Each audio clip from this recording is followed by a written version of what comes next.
యుగ యుగాల దేవుడు పానకాల రాయుడు కొలువైన మంగళాద్రి దివ్యక్షేత్రంలో శ్రీ లక్ష్మీ నరసింహస్వామివారి జయంత్యోత్సవాల్లో భాగంగా మే 10వ తేదీ శనివారం ఉదయం 6 గంటలకు విశ్వక్సేన పూజ, పుణ్యాహ వాచనం, లక్ష్మీ నరసింహ హోమం నిర్వహించారు. తదుపరి ఉదయం 9 గంటలకు లక్ష పుష్పార్చన నేత్రపర్వంగా జరిగింది. భక్తులు విశేషంగా పాల్గొని ఈ వేడుకను భక్తి శ్రద్ధలతో తిలకించారు. శాశ్వత కైంకర్యపరులుగా కీర్తిశేషులు మాల్యవంతం లక్ష్మీ నరసింహాచార్యులు, శేషమ్మగారుల కుటుంబ సభ్యులు వ్యవహరించారు.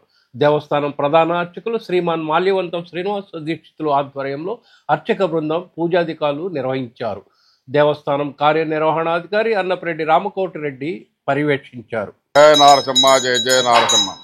మన మంగళాద్రి క్షేత్రంలో శ్రీ పానకాల లక్ష్మీ నరసింహ స్వామివారికి అత్యంత వైభవపేతంగా స్వామివారి యొక్క ఆవిర్భావ మహోత్సవాలు అత్యంత వైభవపేతంగా స్వామివారికి దశమి రోజున అంకురార్పణతో మొదలయ్యి, అదేవిధంగా ఏకాదశి రోజున స్వామివారికి గరుడ సేవ, ద్వాదశి రోజున అష్టోత్తర కలశాభిషేకం, సహస్ర దీపాలంకరణ, త్రయోదశి రోజున స్వామికి లక్ష పుష్పార్చన, తులసి దళార్చనతో స్వామివారికి ఈరోజు వరకు కూడా అత్యంత వైభవపేతంగా జరిగింది. వైశాఖ శుక్ల చతుర్దశి స్వాతి నక్షత్రం రోజున సాయం సంధ్యా సమయంలో ప్రహ్లాద వరదుడు భక్తులందరినీ కూడా రక్షించడానికై తన భక్తులని ఎవరైతే హింసిస్తారో వాళ్ళందరినీ కూడా శిక్షించడానికై శ్రీమన్నారాయణుడు ఉగ్రరూపంగా నారసింహ రూపంలో ఉద్భవించారు. సగము నరుడుగాను, సగము సింహముగాను.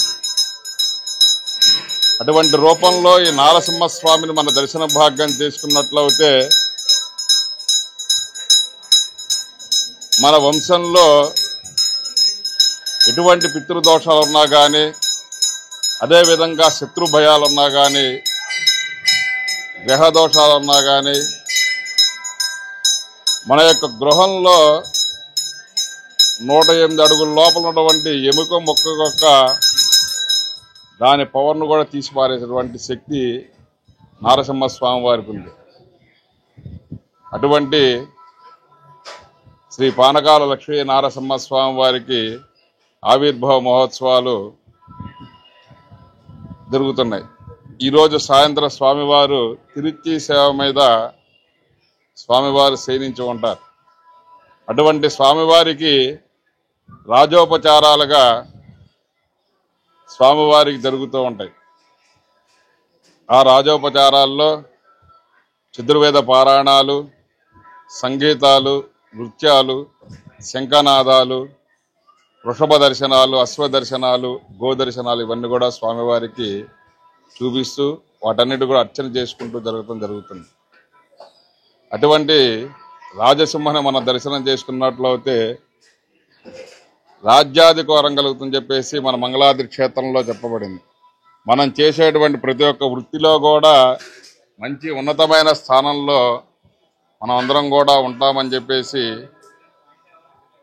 నరసింహ పురాణంలో చెప్పబడింది. కాబట్టి ఈ రోజున సాయంత్రము 6 గంటలకి స్వామివారికి యొక్క తిరుచి సేవ మహోత్సవం జరుగుతుంది. కాబట్టి భక్తులందరూ కూడా విచ్చేసి ఆ నరసింహ స్వామి యొక్క దివ్యమంగళ రూపాన్ని దర్శన భాగ్యం చేసుకొని స్వామివారి యొక్క పాదపద్మాలకు మన శిరస్సు వంచి జయ నారసింహ, జయ జయ నారసింహ అని చెప్పేసి మనం స్వామివారిని ఒక్కసారి గట్టిగా పిలిచినట్లయితే రేపు సాయంత్రం 6 గంటలకి స్వామి స్తంభంలో నుంచి ఉద్భవించినటువంటి సమయం సంధ్యా సమయం, వైశాఖ మాసం శుక్లపక్షం చతుర్దశి స్వాతి నక్షత్రం ఆదివారం రోజున రేపు సాయంత్రం 6 గంటలకి స్వామివారికి నామకరణ మహోత్సవం జరుగుతుంది. తెల్లవారుజామున 4 గంటలకే విశ్వక్సేన ఆరాధన, పుణ్యావచనము ఇవన్నీ కూడా స్వామివారికి వైఘానస ఆగమయుక్తంగా జరుగుతున్నాయి. రేపు సాయంత్రం 6 గంటల నామకరణ మహోత్సవంలో స్వామివారి దర్శన భాగ్యం చేసుకోండి. మీ యొక్క గ్రహ బాధలను కూడా స్వామి యొక్క దివ్యమంగళ శాసనాలు పొంది అందరూ కూడా స్వామి కృపా కటాక్షాలు పొందాలని చెప్పేసి శ్రీ పానకాల లక్ష్మీ నారసింహస్వామి వారి యొక్క దేవస్థానం నుండి భక్తులందరికీ కూడా తెలియపరచడం జరుగుతుంది. కాబట్టి ప్రతి ఒక్క భక్తుడు కూడా వచ్చి భక్తులందరూ కూడా సాంప్రదాయ దుస్థితిలో స్వామివారి మన దర్శన భాగ్యం చేసుకున్నట్లయితే మన హైందవ ధర్మాన్ని మనం కాపాడగలుగుతాం. కాబట్టి భక్తులందరూ కూడా కుదిరినంత వరకు అందరూ కూడా సాంప్రదాయ దుస్తులు ధరించుకుని స్వామివారి దర్శన భాగ్యాన్ని తీసుకోండి. జయ నారసింహ, జయ జయ నారసింహ.